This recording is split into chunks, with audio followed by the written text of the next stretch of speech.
I see a lot of people crack their own necks because it feels relieving. The issue is that the joints that are moving are already too mobile, and so that creates more instability.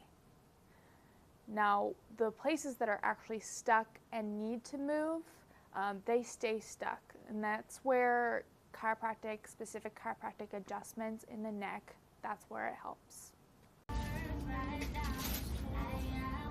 Oh.